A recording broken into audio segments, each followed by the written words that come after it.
So hello and welcome back to the Utah border. I did start off here yesterday as you saw, but we didn't actually leave anywhere because we bought two brand new trucks, as I'll quickly show you now. So we got this two brand new Kenya W900s as usual. Now got a fleet of 8 of them. They haven't went anywhere yet because these two drivers, I'm guessing, are still resting. But we've set them to do long distance, so hopefully that is the case, but they're based in San Fran. So now we've got a decision to make, because if we go on to the garage manager, we've now got San Francisco is full and Las Vegas is now full. So what we could do is either save up to upgrade the San Fran garage, or we could buy a completely new one in maybe Arizona, or maybe even New Mexico if it comes out very soon, because our money with 7 drivers now, or 8 if you include us, the money is going to be coming in very quickly. So if we jump back in and go on to the freight market, if we have a look, so the jobs, they're not really that great, to be honest. I mean, there's some here. We got one to Phoenix, that may be a nice drive. El Centro, Grand Canyon, that's interesting. So yeah, I'm going to do that. Let's have a drive down to the Grand Canyon. We don't go there that often, but yeah, next time we'll be here will probably be when Utah is released, and that could be 2019 for all we know.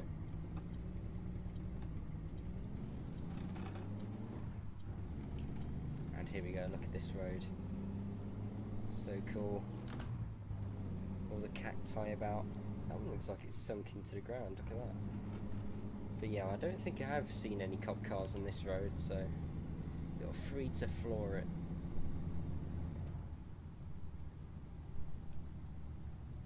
But I just love all these rock formations. It does amaze me how they appear, like how they actually get there like that. It must be to do with the hardened rocks, hard and soft rock types or something. So honestly, I have no idea. But I was just doing some testing off camera. That way, straight on, you can go about 50 meters before there's a X sign stopping you, and then that way you can get about, well, just past that shed, and it stops you from going any further. So the only way that you can go is left.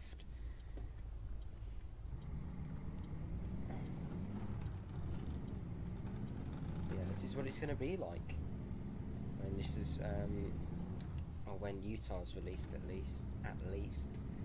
I'm not sure if they will expand this for New Mexico, maybe another road going around there, because if we have a look at the map, maybe we could have another road coming around here into New Mexico. But saying that, we've got one here coming into New Mexico. We've then got, potentially they could expand this, they've then got one there, and maybe it looks like they'll do another one here as well, maybe this as well, and that. So they have got quite a few connections already, as you can see, but the only connection so far into Utah is probably this one going up here, and then maybe this one, but yeah, not as many.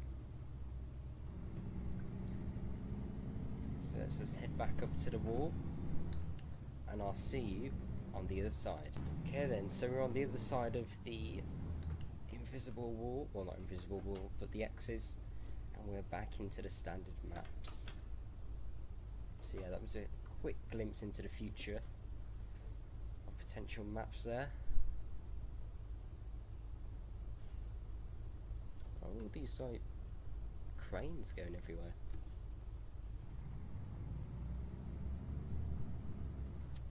Maybe not us. Got another W900 behind. Not sure about that colour. It's almost pink. Reminds me a lot of the Porsche Ruby Stone Red. It's fairly unusual. Let's make a left here into Sunshine Crops, I believe. Let's quickly get in front of this guy. Right, then, there we go. So freight market. Oh, we can change the trailer. We can either go for curtain. What's the price difference? Curtain long is 6.3, and just standard curtain is 5.8. So we'll go for curtain long, obviously, because we want more money, but it will be heavier, so we'll burn more fuel. But fuel in this game isn't that expensive, so when you think about it, it always makes sense to go for the heaviest one, unless you've got a tiny engine in your truck. Then maybe you'd want to consider the smaller one, but even a 375 that we had before dealt with everything. We took heavy hauls and all kinds of trailers, and it did them all.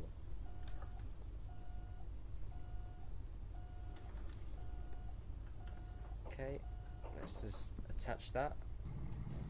Right then, let's get out of here with these tyres. No idea what kind of tyres they are. Maybe they're tractor tyres, forklift tyres, don't know. That guy looks like he's loving life there. Or maybe he's waiting for work to end, who knows. If that's the case, he's still probably got a couple of hours, it's only 3.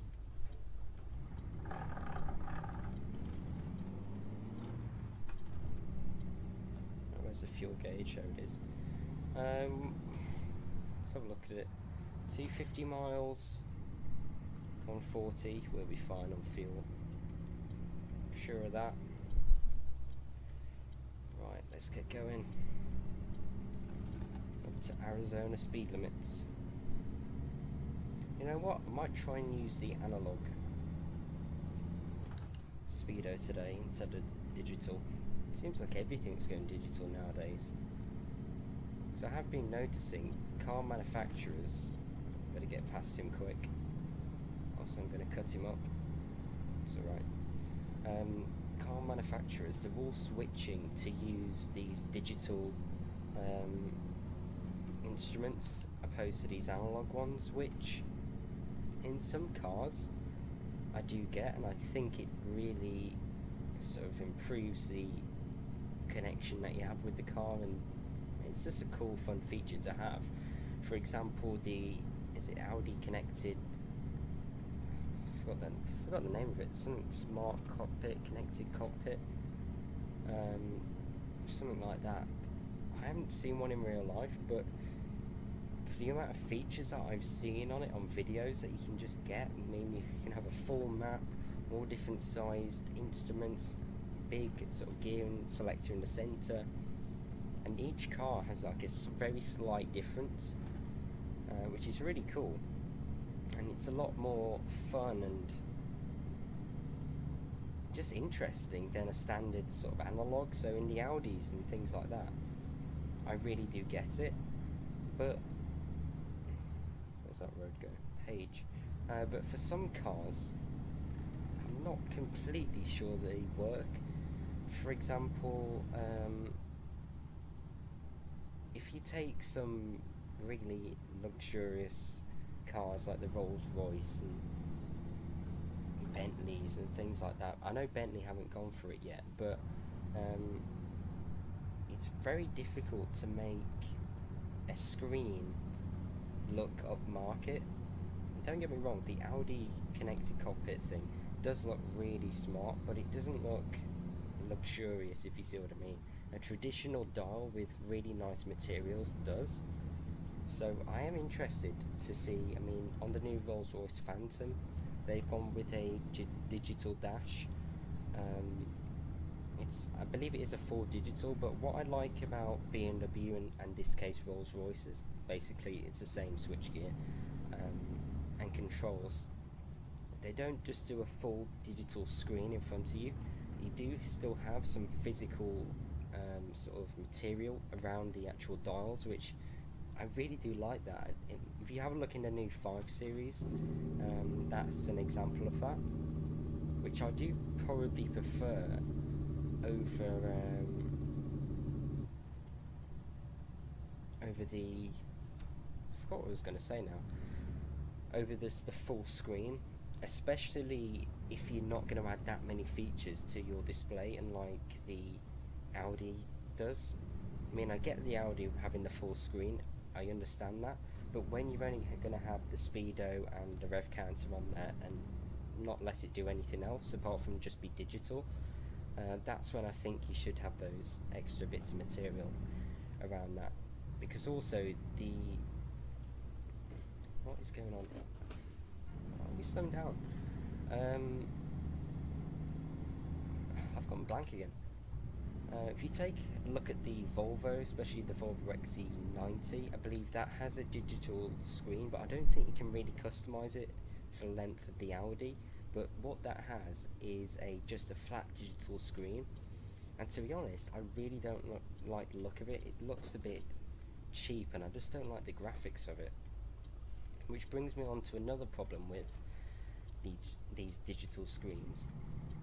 It's just going to date the car even more, because you're looking at a UI basically, and over time they do become old looking. I mean, if you have a look at an old game menu, for example, a game from, let's say, 7 years ago, the UI on it will look really outdated and horrible. And that's what's going to happen to these cars if they don't design them properly and make them, or update them. I mean, if you take Tesla, I believe they update their software for up to 7 years. So some Teslas now are coming up to that. I believe was it 2012? They released the Model S. So Model S owners have got about 18 months left if they got a 2012 model year car for their software to be updated. And then after that, not too sure what happens. I'm guessing the computers will not be able to keep up. It's just like an older iPad or older iPhone or something. When they update the software, the hardware just cannot keep up, and it's all a bit of a laggy interface. For example, if you take my iPad mini, I believe that's running iOS 9, and it's just really just lagging all over the place. I believe that's 4 or 5 years old. But then if you take a look at my new iPad, the iPad Pro, with iOS 10, it's just super smooth. And hopefully with iOS 11 soon, and it comes out in probably September, again it would be super smooth because it's the latest device. But as time goes on, they get old, the hardware gets old, and it just cannot keep up with the software, and it's not optimized as well for the older devices as it is the new ones. But yeah, that's sort of my thoughts on digital screens. I haven't really seen many trucks go for it yet. They have released the new Volvo VNL, and to be honest, they haven't really changed it. If you just take a look at the interior, it looks pretty much identical to the last one apart from the new steering wheel. I really do think Volvo Trucks America is miles behind Volvo Trucks Europe, especially on the interiors. That hill looks a bit unusual. It doesn't look finished. I thought that bus was coming to me on the wrong side of the road then. I was like, oh dear. But yeah, the new Volvo VNL, I really don't like the interior. It looks super dated. I didn't like it on the current version anyway, and they've just sort of carried it on. But the style of the Volvo FH, it's got that swooping dash, that open plan look. However, this one, it's just full with weird cubby holes, and it just really doesn't suit the outside styling of the truck, because on the outside it looks great, but on the inside it just looks a bit last year, if you see what I mean. Right, 55 limit. I think we're coming up to the Grand Canyon now.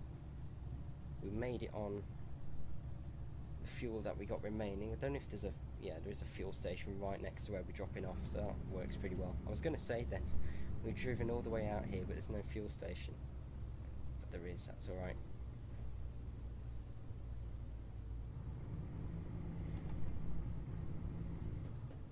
And we'll hang a left here. Does it say Vale Airport? That's what it's called. I think this is near where we had our first big accident in this truck. We had a head-on collision. It did about 30 or 40% damage on it. And and we're passing Vale Airport, or whatever it's called. Oh, another one of those style supermarkets. That's cool. Right, let's go right here.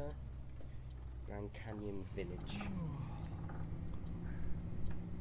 Some cool little houses around here. No idea how you get in there. This looks like it's covered in fences. And we are dropping off here. Yeah, in here. Apparently Bitumen wants some tyres.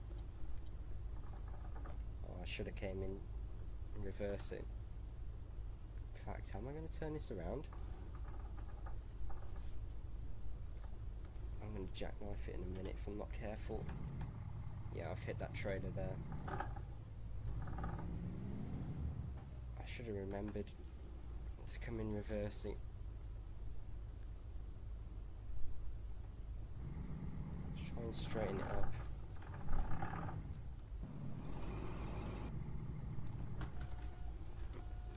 Put it in reverse 1.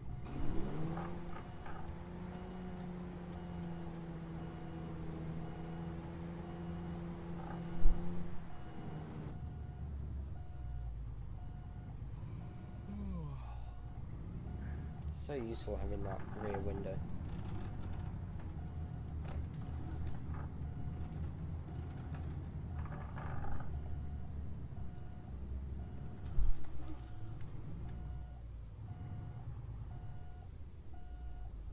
I think I left that a bit too late.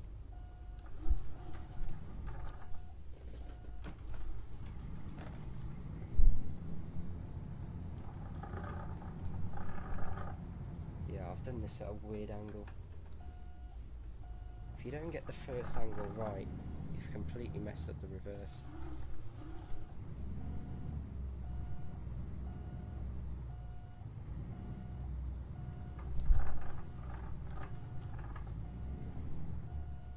Yeah, I've missed the box now.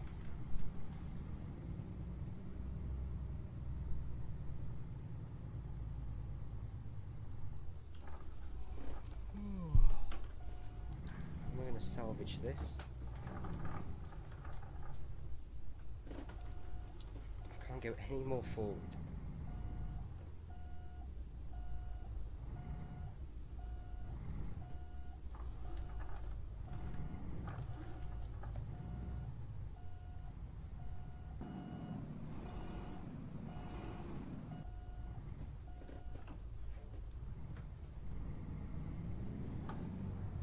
Oh, it's happy with that then. There we go. Apparently that is okay. That is one of the worst jobs I've ever done. Look at that. I feel bad for leaving it there, but I messed up that approach angle. Excellent, apparently. I don't know about that. Oh, so close. Look at that. 27 XP off. We would have been way into level 19 if you remember in the last episode, if we got any money for it. But if we have a look at the map here, so there isn't actually a rest area. Annoyingly, the nearest one's Flagstaff. I mean, it'd be cool to have a rest area near the overlook point, but it doesn't look to be that way. So we're probably going to have another problem on our hands resting.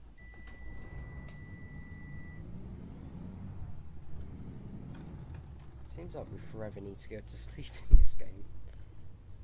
Right. Let's go left here. Refuel. And then we will go and have a look at the sort of viewing area.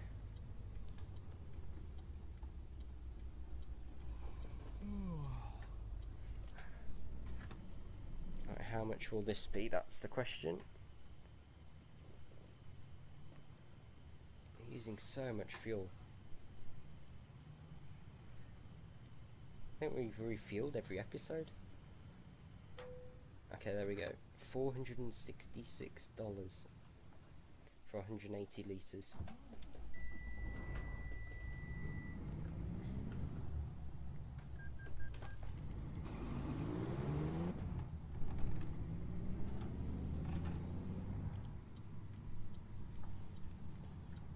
go. We can just catch a little glimpse of it there. Look at that old station wagon. That's cool. Roadworks ahead. It's a cool place to do roadworks, I suppose. And there is a job coming out of here. From there. Where's it going?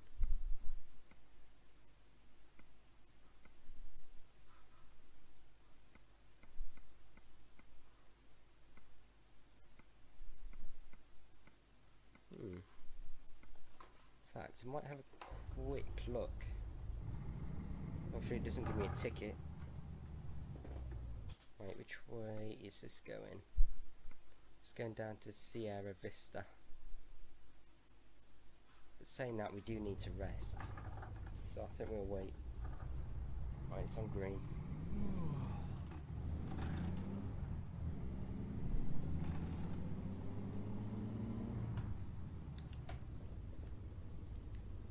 And let's head round here. Turn left. I mean, just look at the size of it. Just how deep it goes, and then right by this helicopter.